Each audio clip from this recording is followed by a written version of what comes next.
សូមគោរពជំរាបសួរដល់លោកគ្រូសាស្ត្រាចារ្យលោកសុភ័ក្រដែលជាប្រពន្ធរងនៃសាលាសាកលវិទ្យាល័យអាស៊ីអឺរ៉ុប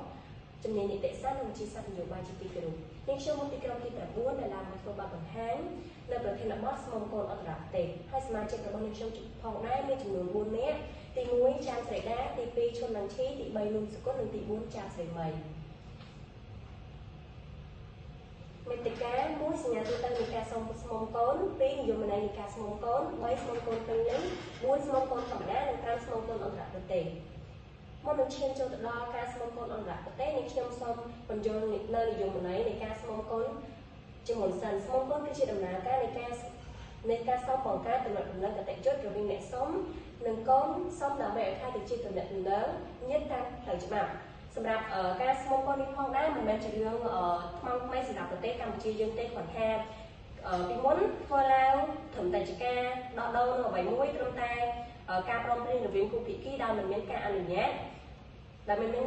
ឬក៏កំណត់តាមផ្លូវច្បាប់ឲ្យបានច្បាស់លាស់នោះទេប៉ុន្តែនៅពេលបច្ចុប្បន្ននេះវិញគឺក្រមរបបនេះនៃព្រះរាជាណាចក្រកម្ពុជាបានបញ្ញាតំណែងនៃការស្មុំកូនហើយការស្មុំកូននេះផងដែរគឺបែងចែកជាពីរគឺការស្មុំកូនពេញលេញនិងការស្មុំកូនធម្មតាហើយថ្ងៃនេះខ្ញុំនឹងលើកយកមកនិយាយអំពីការស្មុំកូនពេញលេញឲ្យអ្នកទាំងអស់គ្នាបានដឹងថាលក្ខខណ្ឌអ្វីខ្លះនៃការស្មុំកូនពេញលេញ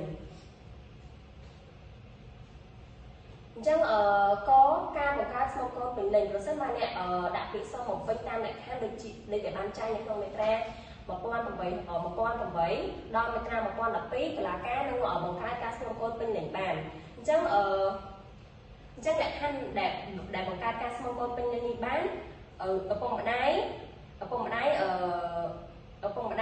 យកតាមក្រមរដ្ឋអភិបាលដើម្បីបង្កើតទៅជាការស្មុំកូនពេញលេញគឺត្រូវមើលលក្ខខណ្ឌឪពុកម្ដាយចិញ្ចឹមជាមួយនឹងកូនមានលក្ខណៈសម្បត្តិគ្រប់គ្រាន់បានកំណត់នៅក្នុងច្បាប់ឬក៏អត់ដើម្បីខ្លាយទៅជាការស្មុំកូនពេញលេញបានហើយត្រូវបំពេញហើយត្រូវតែមានការអនុញ្ញាតអំពីតុលាការនៅក្នុងការបង្កើតឲ្យមានការស្មុំកូនពេញលេញនេះអញ្ចឹងត្រូវមានការតាលក្ខខណ្ឌដែលអាចខ្លាយទៅជាឪពុកចិញ្ចឹមឬក៏ម្ដាយចិញ្ចឹមនេះគឺត្រូវមានលក្ខខណ្ឌអ្វីខ្លះទី1ឪពុកចិញ្ចឹមឬក៏ម្ដាយចិញ្ចឹមនឹងគាត់ត្រូវមានអាយុយ៉ាងតិច25ឆ្នាំដែលមានអាយុច្រើនជាងកូនស្មុំហ្នឹងគឺយ៉ាងតិច20ឆ្នាំទី2ត្រូវមើលទៅលើស្ថានភាពគ្រួសារមានន័យថាឪពុកចិញ្ចឹមឬក៏ម្ដាយចិញ្ចឹមហ្នឹងឬក៏បុគ្គលដែលគាត់ចង់ស្មុំកូនយកទៅចិញ្ចឹមហ្នឹងគឺដាច់ខាតក៏ត្រូវមានសហព័ន្ធមានន័យថាប្តីប្រពន្ធហើយត្រូវមានការយល់ព្រមពីសហព័ន្ធរបស់គាត់ដើម្បីទទួលយកកូននោះទៅធ្វើជាកូនសុំរបស់ខ្លួនទី3ជីវភាពមានន័យថាតុលាការមុនពេលអនុញ្ញាតឲ្យមានការស្មុំកូនពេញលេញនេះកើតឡើងគឺគាត់ត្រូវឲ្យពុកម្ដាយចិញ្ចឹមនឹងត្រូវមើលថែរក្សាកូននោះរយៈពេល6ខែសិនដើម្បីពិនិត្យបច្ច័យថាឪពុកម្ដាយចិញ្ចឹមរបស់គាត់នោះមានលក្ខណៈសម្បត្តិគ្រប់គ្រាន់មានសមត្ថភាពគ្រប់គ្រាន់ឬក៏លទ្ធភាពគ្រប់គ្រាន់ក្នុងការមើលថែរក្សាកូននោះថែរក្សាកូនរបស់ខ្លួនដែលសូមយកមកចិញ្ចឹមនោះបានដែរឬអត់ដែលយោងតាមមាត្រា110ដែលស្ដីអំពីច្បាប់អាពាហ៍ពិពាហ៍នៃគ្រួសារដែលបានកំណត់ថា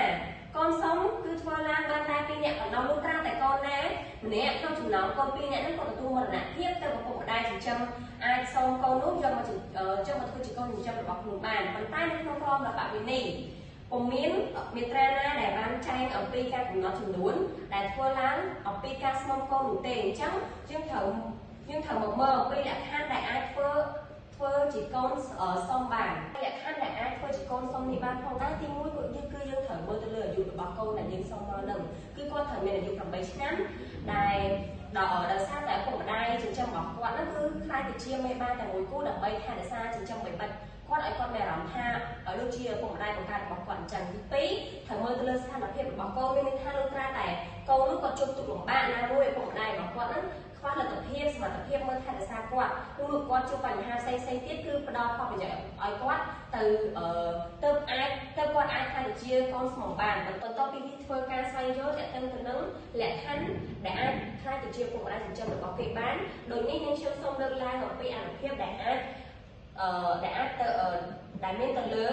លមានទៅលើឪពុកម្ដាយចិញ្ចឹមជាមួយកូនសុំបានទី1គឺកូនសុំត្រូវប្រើប្រាស់នាមត្រកូលរបស់អ្នកសុំមានន័យថាគាត់ បានផ្ដាច់តំណែងជាមួយញាតិឪពុកម្ដាយរបស់គាត់ហើយអញ្ចឹងដាច់ខាតគាត់ត្រូវប្រើនាមត្រកូលរបស់ឪពុកម្ដាយចិញ្ចឹមរបស់គាត់ទី2ញាតិភាពមានន័យថាឪពុកម្ដាយចិញ្ចឹមត្រូវមើលថែរក្សាកូននោះឲ្យធ្វើយ៉ាងណាឲ្យដូចជាកូនបង្កើតរបស់ខ្លួនទី3គឺសិទ្ធិនៅកាតព្វកិច្ចមានន័យថាអ្នកដែលសុំគឺត្រូវមានកាតព្វកិច្ចមើលថែរក្សាកូនចិញ្ចឹមឲ្យបានដូចជាកូនបង្កើតរបស់ខ្លួនសរុបសេចក្តីមកវិញគឺការស្មងកូនពេញលេញគឺជាការសុំនៅនីតិជននៅអនិច្ចជនដែលមានអាយុក្រោម8ឆ្នាំយកមកធ្វើជាកូនរបស់ខ្លួនហើយផ្ដល់ការមើលថែទាំបីបាច់ថែរក្សាដូចជាកូនបង្កើតរបស់ខ្លួនអញ្ចឹងចំពោះបុគ្គលដែលថាដូចជាពុកម្ដាយចិញ្ចឹមរបស់គេគឺគាត់ត្រូវមានសហព័ន្ធគឺមានន័យថាមានប្តីប្រពន្ធហើយយកព្រមមើលថែរក្សាកូននោះដូចជាកូនបង្កើតរបស់គាត់សម្រាប់កិច្ចសន្យាស្មងកូនពេញលេញគឺត្រូវតែមានការអនុញ្ញាតពីតុលាការដោយតុលាការគាត់ត្រូវកំណត់រយៈពេល6ខែដើម្បី